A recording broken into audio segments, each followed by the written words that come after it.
Hello guys, welcome to our channel. তো আজকের এই ভিডিওতে আমরা কথা বলবো ইন্ডিয়ান ফুটবল রিলেটেড ভীষণ কিছু গুরুত্বপূর্ণ আপডেট নিয়ে। বিশেষ করে কয়েকটা ট্রান্সফার আপডেট রয়েছে, খুবই ইম্পর্টেন্ট ট্রান্সফার আপডেট, সেগুলো তোমাদেরকে জানাবো। পাশাপাশি মোহনবাগানকে নিয়েও আলোচনা করব।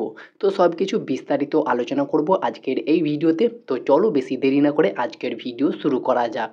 ভিডিও শুরু করার আগে চ্যানেলে যারা প্রথমবার এসেছো এবং সাবস্ক্রাইব করনি তারা অবশ্যই সাবস্ক্রাইব করে দিও।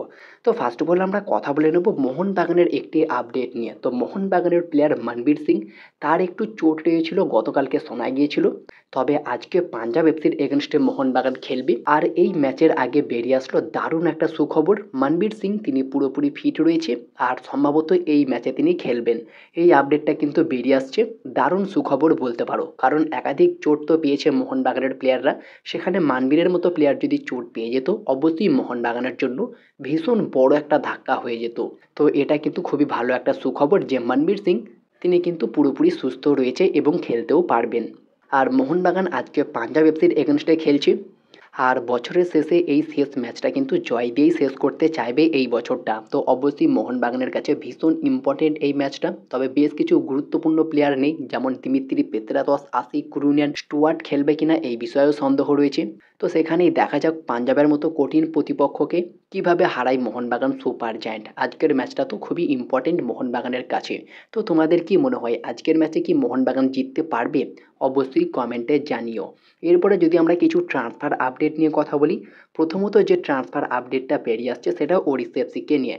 তো কয়েকদিন আগে তোমাদেরকে জানিয়েছিলাম যে ওড়িশা এফসি রয় কৃষ্ণার রিপ্লেসমেন্ট হিসাবে একজন ব্রাজিলিয়ান সেন্টার ফরওয়ার্ডকে সই করাতে চলেছে, যার নাম ডোরিয়েলটন। আর বর্তমানে তিনি কেরালার সুপার লিগে খেলছিলেন। আর সেখান থেকে ওড়িশা এফসি তার ডিলটা অফিসিয়ালি ডান করে নিয়েছে। দীর্ঘদিন ধরেই তার সঙ্গে কথাবার্তা চলছিল। 34 বছর বয়সে একজন ব্রাজিলিয়ান সেন্টার ফরওয়ার্ড এই ডোরিয়েলটন একসময় বাংলাদেশের ক্লাব বসুন্ধরা কিংসেও খেলেছেন। তো তাকে অফিসিয়ালি কনফার্ম করে ফেললো ওড়িশা এফসি। এরপরে যদি আমরা কথা বলি মোহামেডান এসসিকে নিয়ে, তো মোহামেডান এসসিও কিন্তু মাল্টিপল সাইনিং করাতে চলেছে এই ট্রান্সফার উইন্ডোতে। সেখানে ইস্ট বেঙ্গলের একজন প্লেয়ার যার নাম গুরসিমরাত সিং গিল, 27 বছর বয়সে একজন ইন্ডিয়ান সেন্টার ব্যাক, বর্তমান মার্কেট ভ্যালু 20 লাখ টাকা। ইস্ট বেঙ্গল থেকে তাকে নেওয়ার ট্রাই করছে আর তার সঙ্গে একটা লিঙ্ক আপের খবরও বেরিয়ে আসছে। পাশাপাশি মোহামেডান এসসি একজন বিদেশি স্ট্রাইকারের সঙ্গেও কথাবার্তা শুরু করে দিয়েছে, যার নাম সান হুন্ডাল। আর সান হুন্ডাল একজন 25 বছর বয়সী কানাডার সেন্টার ফরওয়ার্ড, বর্তমান মার্কেট ভ্যালু 1.4 কোটি টাকা। আর তার সঙ্গে কনফার্মভাবে কথাবার্তা শুরু করেছে মোহামেডান এসসি। সব কিছু ঠিকঠাক থাকলে তার ডিলটাও ডান করে নিতে পারে মোহামেডান এসসি। এর পাশাপাশি আরও একজন ভারতীয় প্লেয়ারের দিকে নজর রয়েছে, যার নাম মাহিতোষ রয়। 26 বছর বয়সে একজন ভারতীয় অ্যাটাকিং মিডফিল্ডার, বর্তমানে আই লিগের ক্লাব রাজস্থান ইউনাইটেডে তিনি খেলছেন। আর তার সঙ্গে মোহামেডান এসসি কথাবার্তা শুরু করে দিয়েছে। সব কিছু ঠিকঠাক থাকলে তাকে কিন্তু মোহামেডান এসসি সই করিয়ে নিতে পারে, এমনই কিন্তু খবর রয়েছে। এর পাশাপাশি যদি আমরা কথা বলি মিলডয় আসিসিকে নিয়ে, তো মিলডয় আসিসি যিনি একজন 25 বছর বয়সী ইন্ডিয়ান সেন্টার ব্যাক।